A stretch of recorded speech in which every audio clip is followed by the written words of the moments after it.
Peace. I do not have my phone with me, and I do not have my microphone with me, so I can at least. I was gonna say that I can at least give you the backlight, but I guess we ain't even doing that today. Today has been very interesting. This weekend has been very interesting. This week has been very interesting. But I want to focus on talking about Trump and the visas and the response that the Republican base has had, as well as how the American left wing, the American liberals, are manipulating the situation. Because I honestly don't have a lot of conservative news networks in my media feed. I don't really keep up with the conservative perspective anymore. When I lived out west, it's something I would consider because I wanted to be aware of what the people around me thought. Ever since 2016, the first Trump election, and the response that I got from people for, I wouldn't even say defending Donald Trump, but defending people's right to vote for Donald Trump. People hated me for it. I was attacked that entire term, quite honestly. And still to this day, a lot of people don't really fully understand, my political perspective, my political beliefs. And I don't really think that there is a political party for 99% of Americans, to be honest with you. That's my perspective. Who am I? My name is Daryl Omar Shabazz. I went to Kent State University. I'm currently in campus.edu. Sorry, I keep fucking that up. If you go to campus.org, you'll pull it up too. But campus.edu is the official name of what I'm doing, representing right now. And you have every right to vote for whoever the hell you wanted to vote for. Some people voted for Kanye West, you know? Some people voted for Jill Stein. I don't think she was running this year. But it's not realistic because they have the same issue, Kamala Harris and Jill Stein, is that they are incredibly intelligent women that would make great vice presidents. They would make great positions within the cabinet. But they wouldn't make great presidents. Why? Because the president doesn't have any real power. The president is just a figurehead. He's just a representative. And he can veto bills, and that's important too. And he has the permission to pardon his buddies when given the chance. It's not really like what people make it out to be. It is an incredibly stressful job because you're basically the person that everybody blames for the issues at hand. Even things that aren't even their fault, they get blamed for. Even things that really aren't even their responsibility, they get blamed for. Because most Americans really have zero idea of how their government works. And it's kind of depressing. It's extremely depressing, quite honest with you. Most Americans have no idea how government works. So you're spending your time turning your wheels, trying to kind of understand what is happening and what's going on. And you can't, because to do that, you would have to discuss and talk to other people around you, so you would think, right? But the other people around you have no fucking idea what's going on either. And the people that seem to know what's going on have crazy fucking hair, look disheveled. They aren't living the most lavish lifestyles, but they're living nice. And they're not super popular. They're not very well known. And if they are very popular and very well known, they're probably a part of the problem. Donald Trump was a celebrity long before he was ever a president. The way that I responded to Kanye West becoming president is very indicative of how people reacted and responded to Donald Trump's candidacy. I'm voting for him no matter what.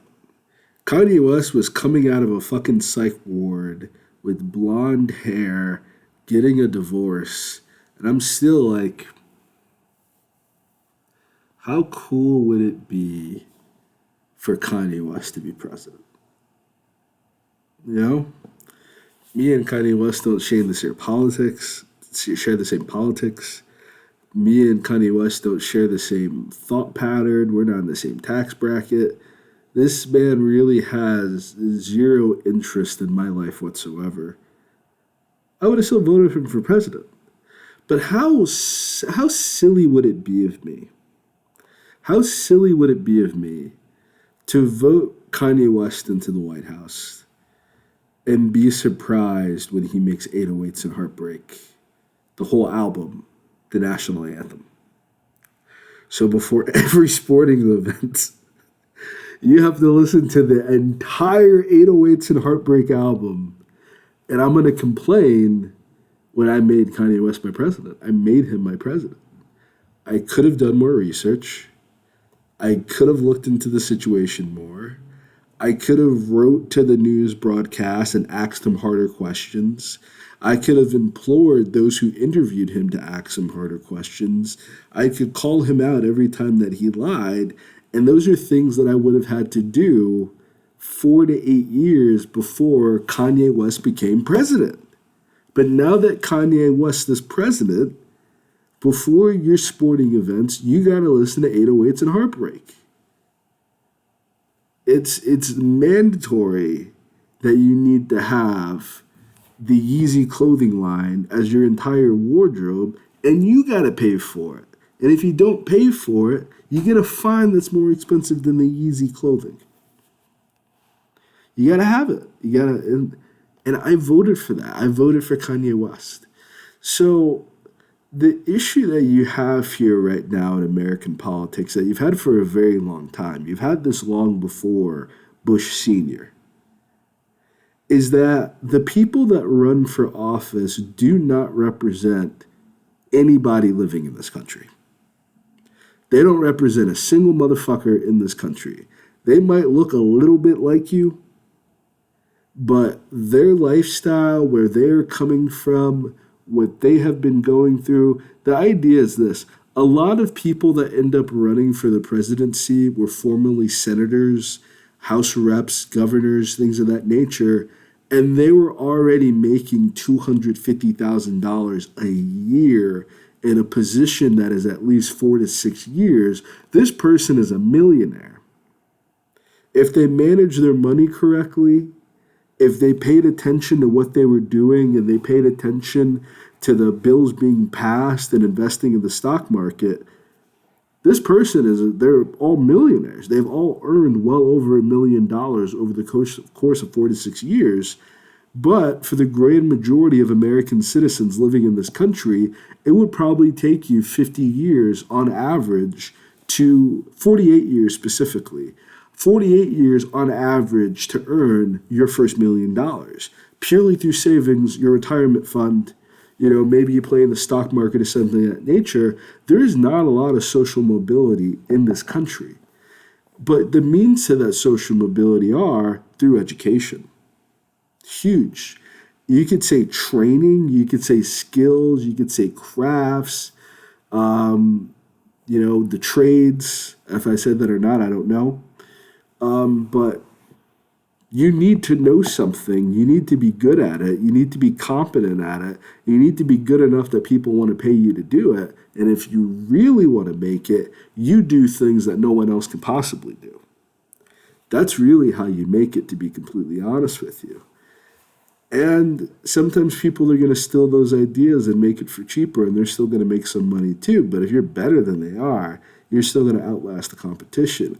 You might get butt hurt. You might get in your feelings. You might want to file a lawsuit. You might want to do a lot of things, but most social mobility happens through education. You learn more, you can earn more. You unlearn your bad habits, you can relearn some new habits that can help you out. That's the means to it. Americans aren't taught that. It's there if you join a pyramid scheme, if you dedicate your life to personal development and self-help. It's there. They'll teach you that. They'll tell you, and you can do with that information what you will or what you might. But all the same, there's not a lot of social mobility in this country. So that has been what the MAGA. I was going to say something derogatory, but I'm going to be polite. This is that like white people are a very small percentage of the planet Earth. Most white people live in America. They used to live in Europe. They don't anymore. A lot of them moved to Australia. Good for them. A lot of them are now in South Africa. Well, you see how that turned out. Most white people live in America. America, by 2025, was supposed to be less than 50% white. The reason why abortions were made illegal, you can call me crazy or not, I don't really give a fuck what you think. But the reason why abortions were outlawed and made illegal is because mostly white women were having abortions. It's geared towards the black neighborhoods, I guess, but mostly white women were having abortions. So you took what was already the smallest percentage of life on planet Earth, you put them all in the same area, and then, you made it legal for them to kill their offspring. For decades. For decades. So you would have probably saw the extinction of the white race if it wasn't for Donald Trump. Is Donald Trump himself a racist? There's a lot of evidence on the internet that says yes, But even if I give you the benefit of the doubt, the people that voted for Donald Trump most certainly were racists. They at least thought he was racist, and they expected him to do racist things in order for their lives to become better. Donald Trump, whose father was already a very wealthy real estate investor and builder, so we're not talking about his dad was a real estate agent. His dad worked at a real estate brokerage. His dad owned the fucking brokerage, essentially. His dad had a lot of fucking money that when he died, he left this guy a lump sum of cash. I get that sounds great. I get that sounds wonderful, but his dad was also in the KKK. So, obviously, the people that voted for Donald Trump assumed he was as racist as they were. His track record shows it. His family says it. But what a friend said to me, what a cousin said to me as well, what many people have said to me, is that Donald Trump only cares about the money.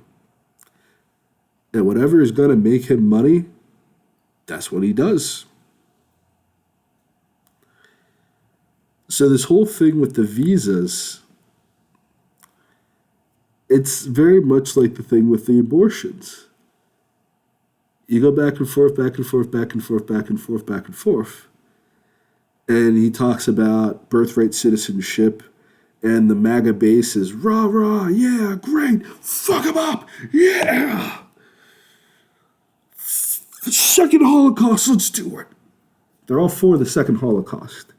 All these white Americans are all for the second Holocaust. They voted for Donald Trump. They wanted another Holocaust. They wanted Donald Trump to be a Hitler. They want him to be very desperately, and he might be. He's not in office yet. He might be. He might still be Hitler. I don't know.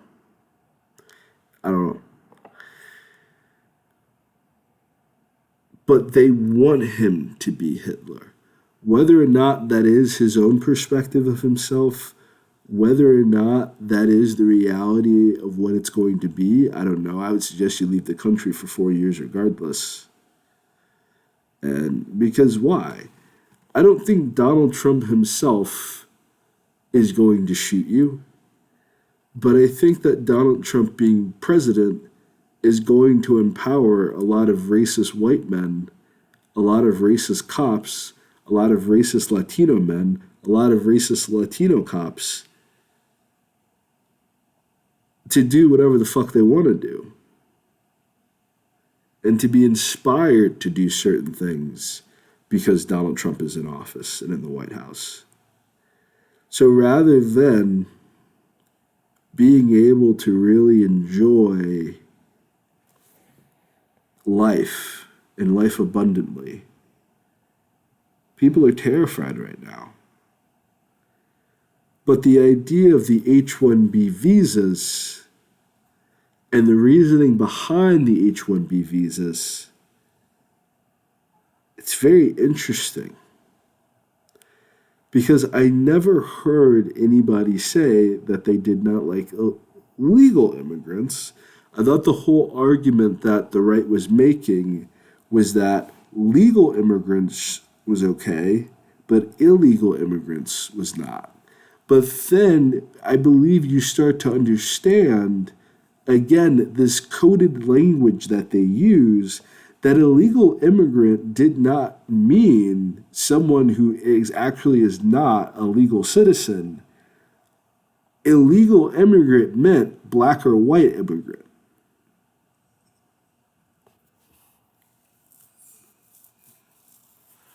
Legal immigrant meant white or yellow immigrant. That's what it actually meant this entire time. DEI meant black and brown. It meant black, brown, and yellow specifically. Affirmative action meant black, brown, yellow, and women.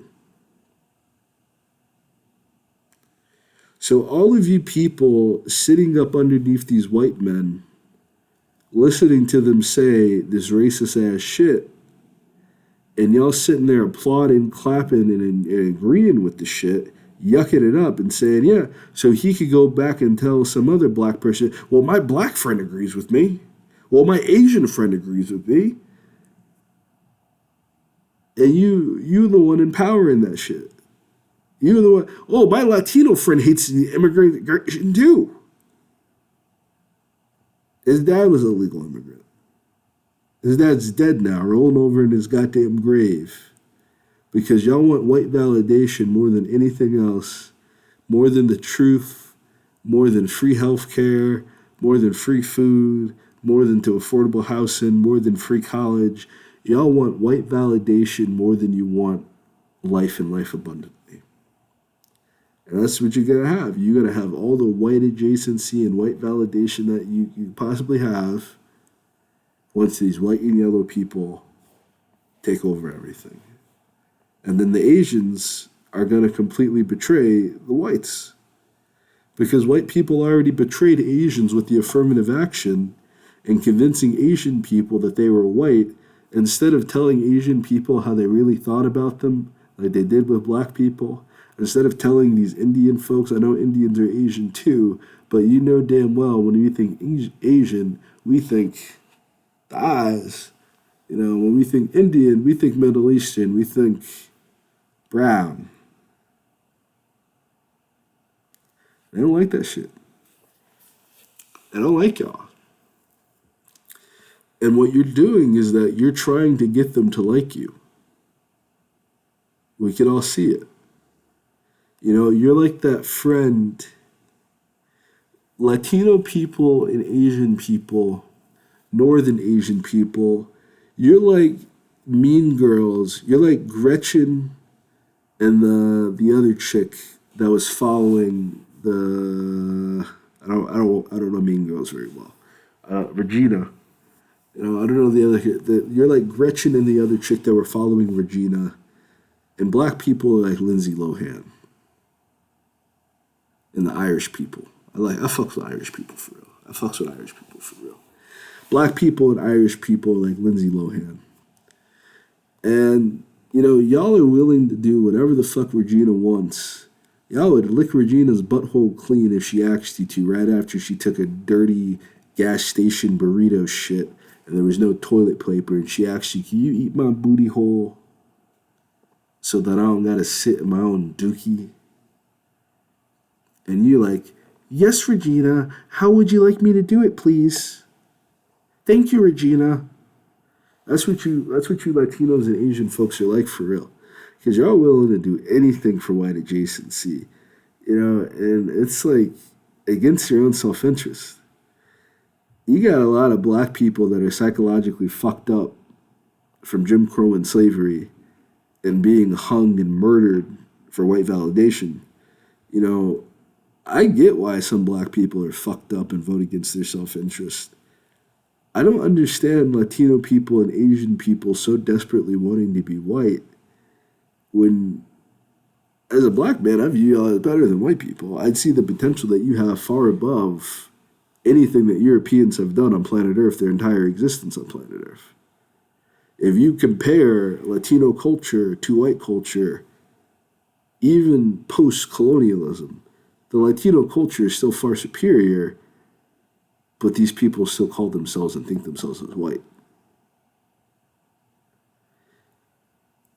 The Asian culture before Western expansion, far superior. Everything going on in the East at that time, far superior for all of human history than anything Europeans have done in their entire planet, their entire existence on the planet. Asian people are still cuckolds to white people. Latino people are still cuckolds to white people. And, it's like you hate us as black people, but I can't really value your perspective or value your opinion because you're a cuckold. You're an incel. You're an incel and a cuckold. And you're watching these dudes come to your country, bang your women, get them pregnant, and fucking leave. But you're talking about black parents and black fathers when most black families, let's be real, never grew up with a father since Willie Lynch's letter in the 1800s.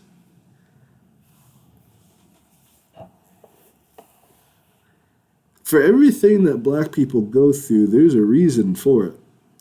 And you all don't like it because you never passed history. You probably can't read, probably aren't that smart.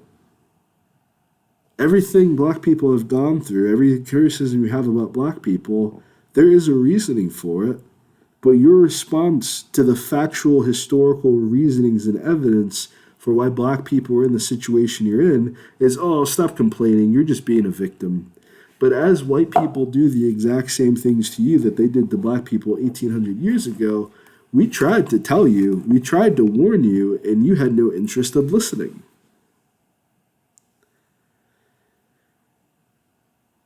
And now you got to deal with whatever the hell happens in January. You got to deal with this now for 4 years. And now now the division honestly is the non-white people that voted for Trump and the white people that voted for Trump. Because the white people that voted for Trump for racist white supremacy. They voted for Trump for the preservation of the white race. They voted for Trump for the purity of the white race. This is why these white people voted for Trump. They voted for Trump because they are racist as fuck. They want him to be as racist as possible. And they want a second Holocaust. They want a second pandemic to fucking get rid of everybody else so that all that remains in America is white people. This is what they want. The non-white people that voted for Trump, quite honestly, if I'm being real with you, they just wanted protection. Kamala Harris wasn't going to protect anyone. Kamala Harris has probably never been into a fist fight before in her life. She's probably been in little more than a heated argument, and even then she goes,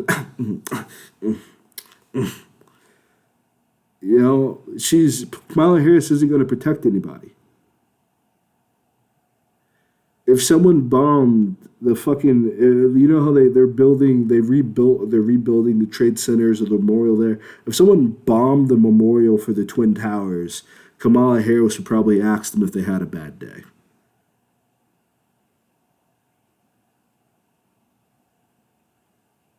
I mean that shit.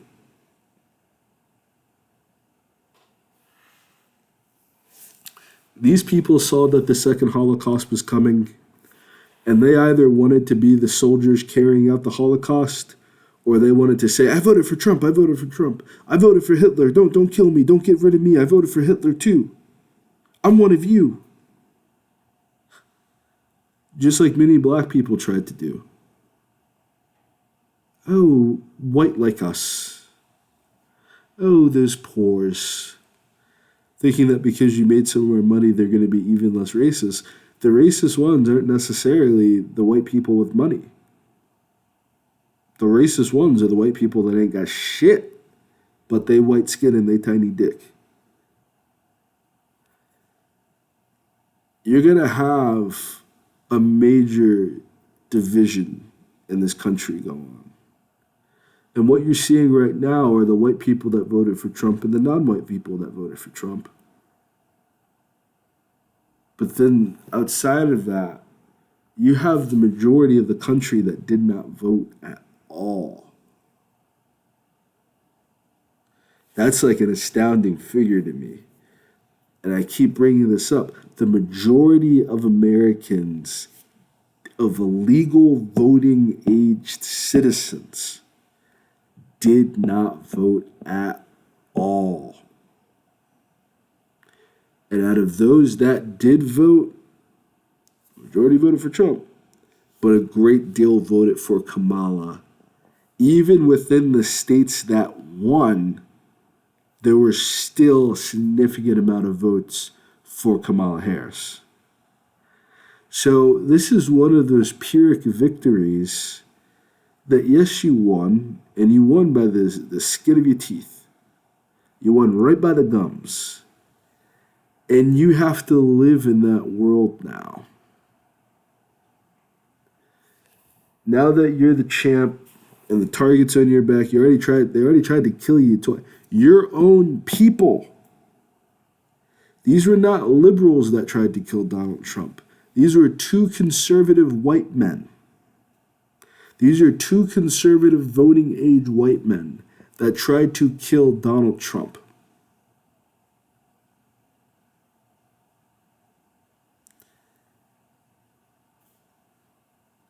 If I liked Donald Trump, I wouldn't have wanted him to be elected president.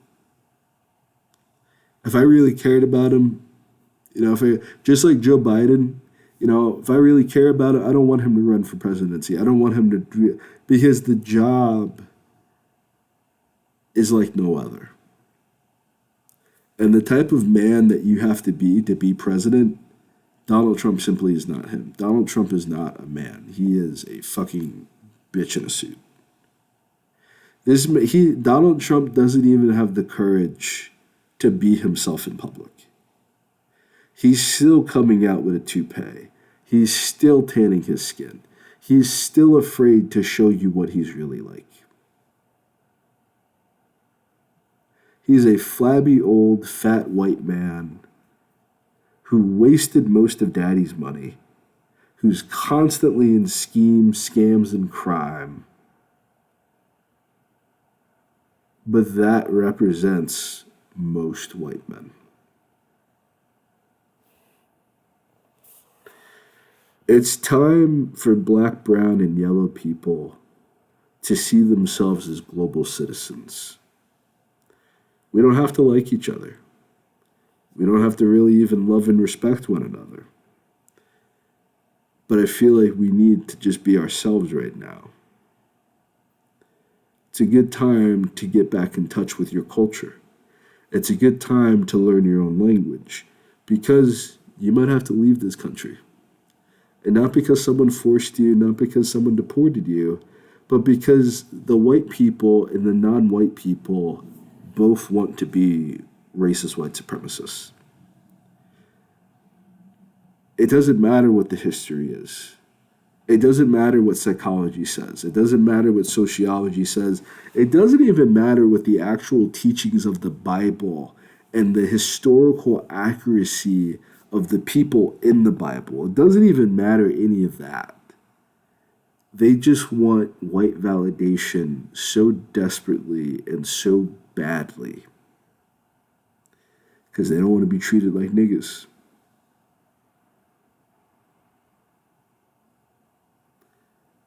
Well, if you didn't have a specific treatment for niggas, you wouldn't have to fear yourself.